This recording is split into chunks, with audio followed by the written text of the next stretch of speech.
আমরা আজকের শোকসভার শুরুতেই আল্লাহর কাছে দোয়া করছি, আল্লাহ পাক সুবহানাহু ওয়া তাআলা বাংলাদেশের আপসহীন সংগ্রামের প্রতীক সাবেক প্রধানমন্ত্রী মরহুমা বেগম খালেদা জিয়াকে জান্নাতুল ফেরদৌসের মেহমান হিসেবে কবুল করুক, আল্লাহুম্মা আমিন।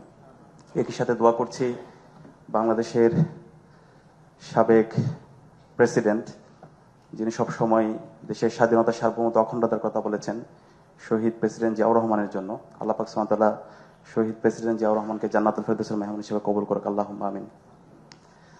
বাংলাদেশের আমরা যারা তরুণরা আছি, গত 16 বছরে আমরা যারা ফেসিবাদ দেখেছি, ফেসিবাদী শাসনে আমাদের সোর্স অফ ইন্সপায়ারেশন ছিল মরহুমা বেগম খালেদা জিয়া। আমরা দেখেছি কিভাবে অন্যায়ের বিরুদ্ধে তিনি কথা বলেছেন, কিভাবে তিনি ফেসিবাদের বিরুদ্ধে কথা বলেছেন, কিভাবে তিনি ভারতীয় আধিপত্যবাদের বিরুদ্ধে কথা বলেছেন, কিভাবে তিনি জাতীয় ঐক্য তৈরি করেছেন। তিনি সকল অংশীজনদেরকে সাথে নিয়ে এক বিন্দুতে তিনি মিলিত করেছিলেন, জাতীয় ঐক্যের একটি পাটাতন তৈরি করেছিলেন।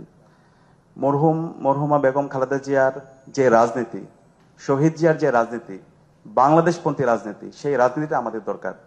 এই বাংলাদেশপন্থী রাজনীতির মধ্যে আমাদের সব সমাধান রয়েছে।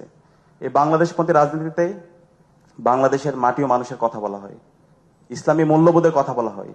এই বাংলাদেশপন্থী রাজনীতি যদি আমরা বিনির্মাণ করতে পারি, বাংলাদেশ কখনো পথ হারাবে না। তো আজকের এই শোকসভা থেকে আমাদের এই নতুনভাবে শপথবদ্ধ হতে হবে দেশের স্বাধীনতা, সার্বভৌমত্ব, অখণ্ডতার জন্য, এবং এই জুলাইয়ের শহীদদের যেই আকাঙ্ক্ষা, তাদের যে স্পিরিট, সে আলোকে নতুন বাংলাদেশ বিনির্মাণ করার জন্য, এই বাংলাদেশপন্থী রাজনীতি বিনির্মাণ করার জন্য আমাদেরকে নতুনভাবে ঐক্যবদ্ধ হতে হবে। আমি আশা করছি আমরা যারা দীর্ঘ ফেসিবাদ বিরোধী আন্দোলন করেছি, আমরা সবাই এই নতুন বাংলাদেশ বিনির্মাণ করার জন্য আমরা সবাই ঐক্যবদ্ধ হব। একই সাথে আমি এই কথাটা বারবার বলি, আমার বাড়ি খাগড়াছড়িতে। আজকের যে বাংলাদেশের সার্বভৌমত্ব, পার্বত্য চট্টগ্রামের যে অখণ্ডতা, এই অখণ্ডতার পেছনে শহীদ জিয়ার গুরুত্বপূর্ণ অবদান আছে, এবং একই সাথে মরহুমা বেগম খালেদা জিয়ার গুরুত্বপূর্ণ অবদান আছে। এই পার্বত্য চট্টগ্রাম নিয়ে অসংখ্য ষড়যন্ত্র এবং চক্রান্ত হয়েছে। বাংলাদেশের 10 ভাগের 1 ভাগ এই পার্বত্য চট্টগ্রাম।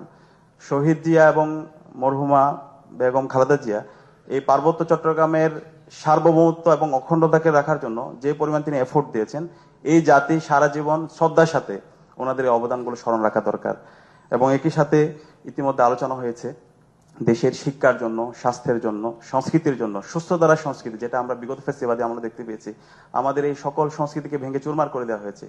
সেই সুস্থ সংস্কৃতি বিনির্মাণ করার জন্য বেগম খালেদা জিয়া এবং শহীদ জিয়া যে ফুলকড়ি আসর থেকে শুরু করে শিশুদেরকে সুস্থভাবে তাদেরকে বিনির্মাণ করার জন্য যে সংস্কৃতি বিনির্মাণ করেছেন, সেই নতুন সংস্কৃতি আমাদেরকে বিনির্মাণ করতে হবে। আমরা আশা রাখছি আমরা বেগম জিয়া এবং শহীদ জিয়ার যে অসমাপ্ত কাজ, সে অসমাপ্ত কাজ আমরা ঐক্যবদ্ধভাবে আমরা আমাদের কাজ জারি রাখবো, সে উদাত্ত আহ্বান জানিয়ে এবং সবার জন্য দোয়া চেয়ে আমি আমার কথা এখানে শেষ করছি। আসসালামু আলাইকুম।